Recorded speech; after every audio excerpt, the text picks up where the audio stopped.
The doorbell rang just after 3.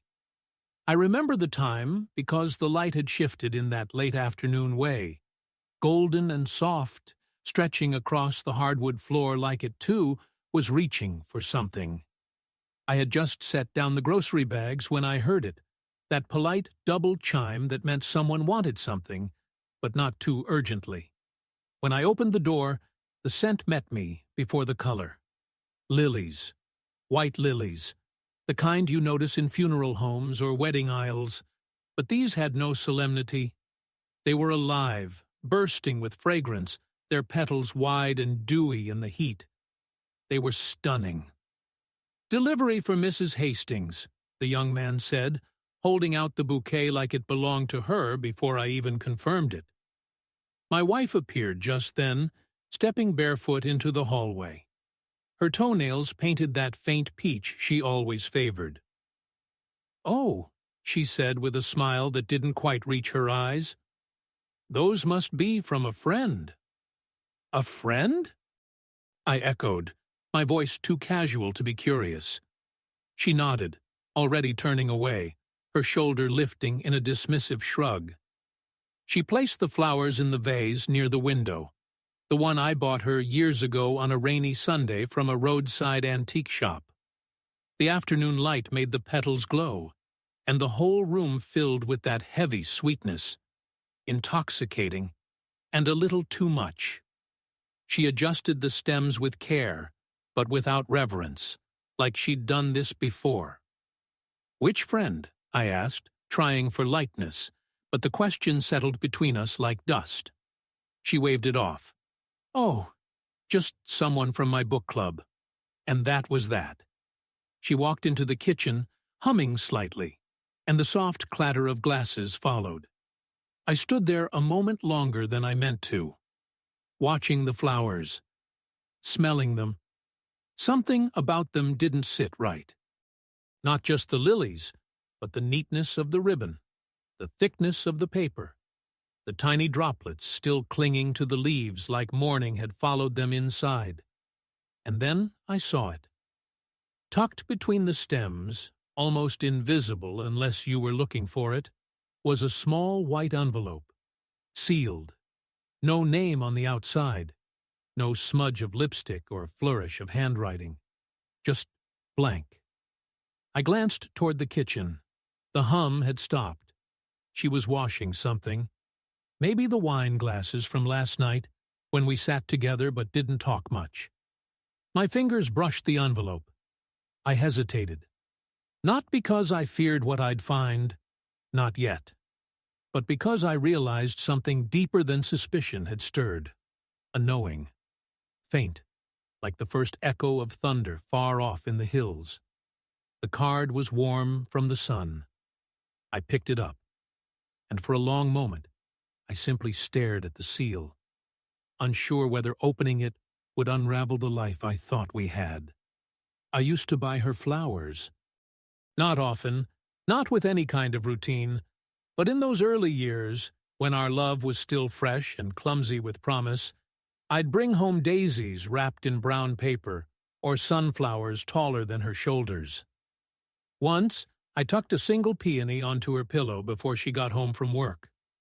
She'd laughed, that quiet, surprised kind of laugh, and said it made her feel like the heroine in a movie. We were younger then, poor, yes, and pulled in every direction by bills and long hours, but we were still full of that gentle kind of hunger.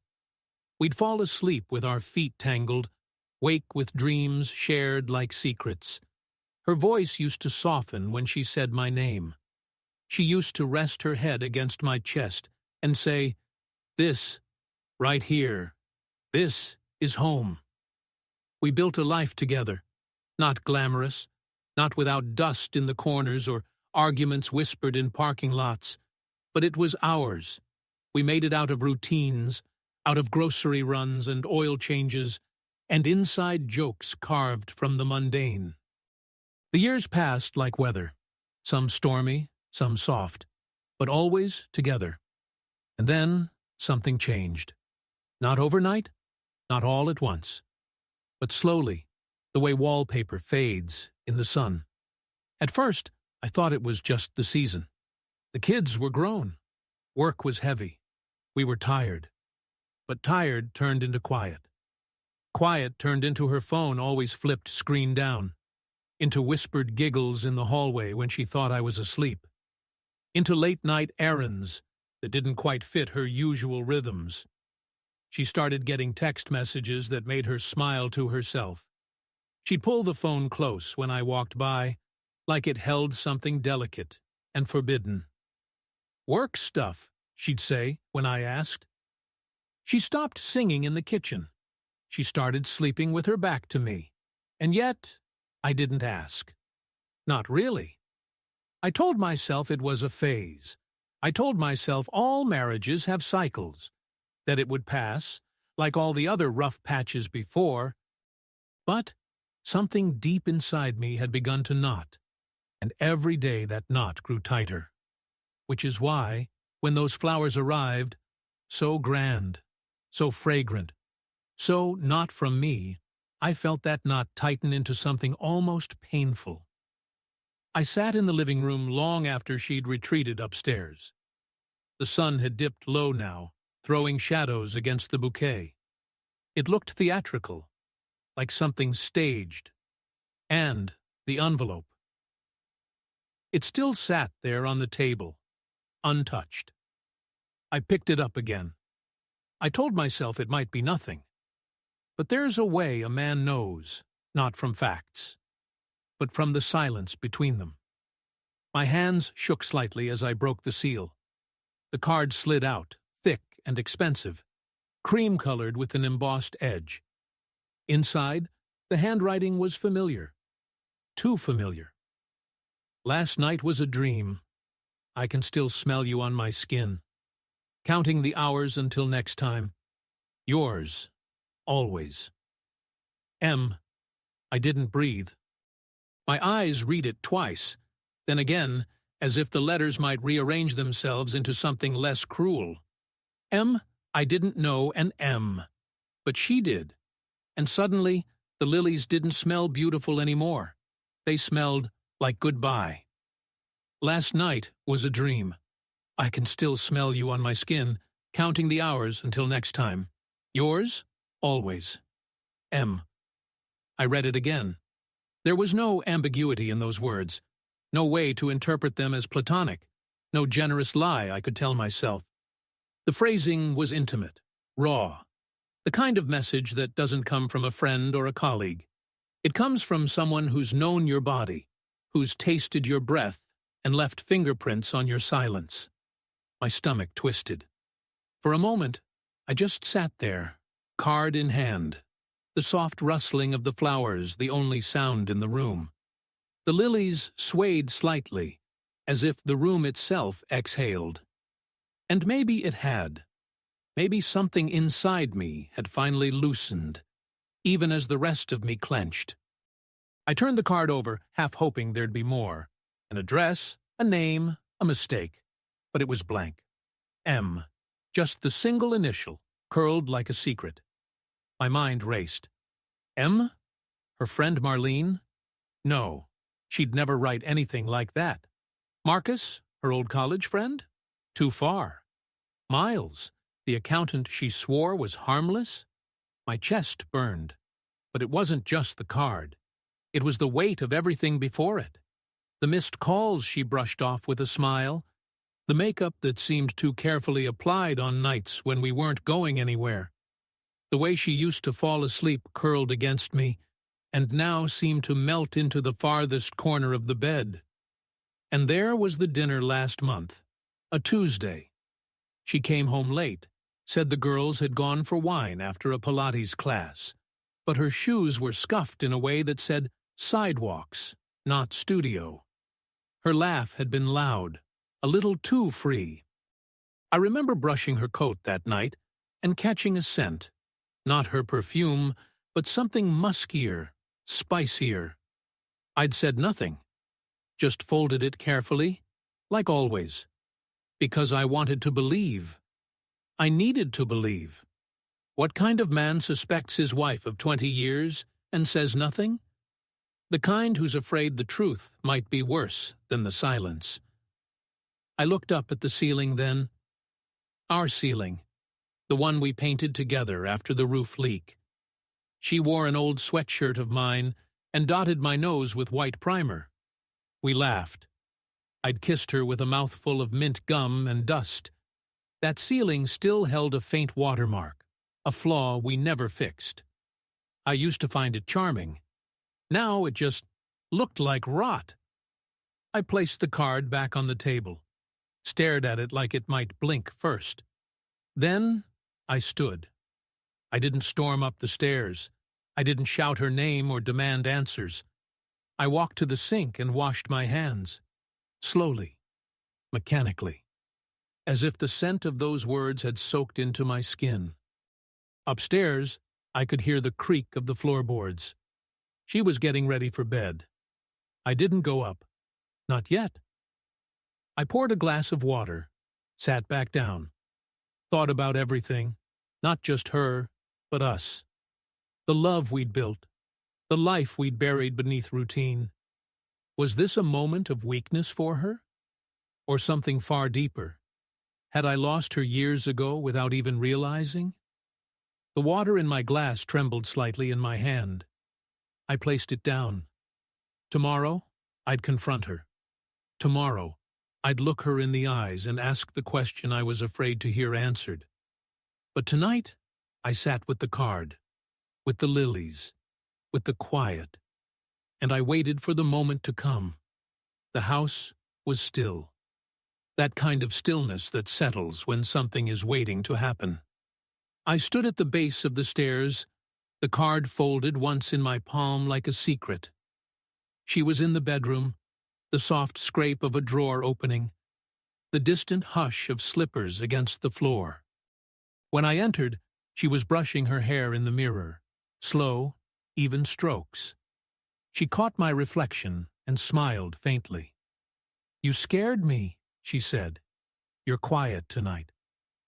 I didn't smile back. I walked to the edge of the bed, held out the envelope without a word. She looked at it, then at me. "What's this?" I didn't answer. She took it, opened it casually, too casually, and when her eyes met the handwriting, something in her face faltered. Barely, but I saw it. That flicker of recognition. Her fingers trembled, just for a second.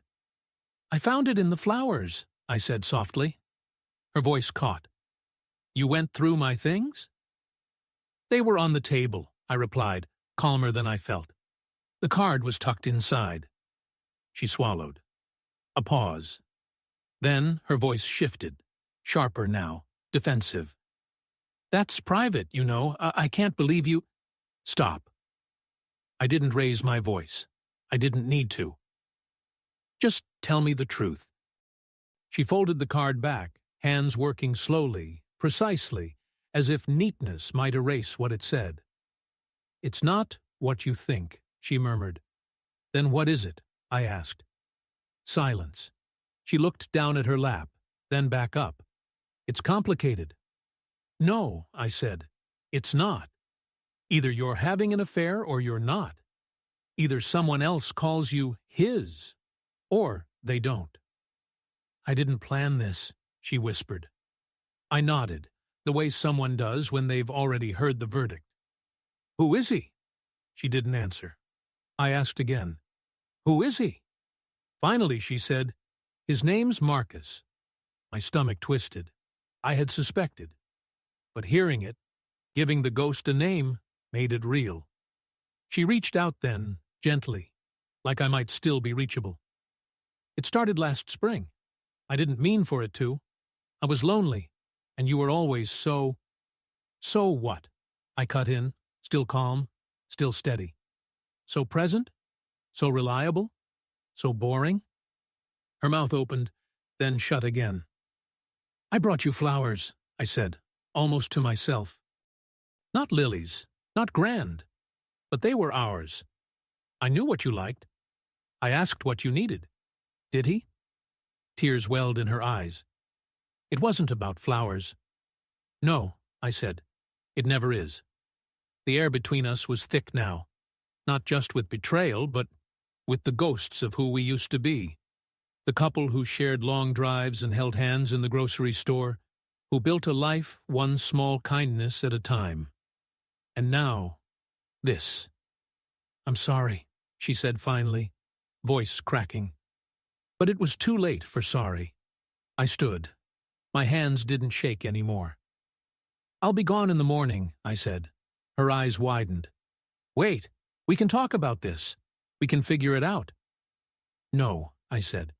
We've already had that talk. Years of it. Quiet meals, missed touches, looking past each other. I just didn't see where it was leading. She reached for me. I stepped back. I'm not angry, I said, and I meant it. But I'm not staying. The card still lay on the nightstand, its edges curling slightly. The lilies downstairs had begun to wilt, browning at the tips, their beauty fading fast. I walked toward the door, then paused. You could have told me, I said. But you didn't. You let me believe we were still us. She didn't answer, and I didn't wait. The morning was gray. The kind of gray that doesn't promise rain, only honesty. I packed quietly, not out of spite or show, but because the decision had already settled into my bones like the weather. A single suitcase, a few shirts, my shaving kit, the framed photo from our first trip to Maine, back when we still looked at each other with wonder. Downstairs, the house smelled faintly of last night's tension and wilting flowers. The lilies, bold and brazen yesterday, had begun to droop, their petals curling inward like they were ashamed of what they'd been part of. I paused in the doorway of the dining room. She hadn't come downstairs. Maybe she thought I'd change my mind. But I wouldn't. Not because I didn't love her. God, I did. Even now, there was a stubborn ache behind my ribs that whispered of memory. The way her hand used to find mine under blankets. The way her laughter once filled this house like sunlight. But love doesn't survive on memory alone. It needs truth and trust. And those things were gone. I walked to the bouquet. The card was still on the table where I'd left it. Neat, accusatory, final. I took off my wedding ring, slowly, reverently. Not with bitterness, but with the kind of respect you give to something that once mattered more than anything. I placed it gently among the lilies. The metal nestled between the petals like it belonged there. The last symbol of a life we built together, resting on top of the flowers someone else had sent. Let that be her truth now. I straightened, picked up my suitcase, and turned for the door. As I stepped outside, the air felt cooler, cleaner. The kind of cold that wakes you, that says, you're still alive. Now choose what to do with it. I didn't slam the door behind me. I closed it with care, and it clicked shut with the sound of something ending. Not violently, but permanently.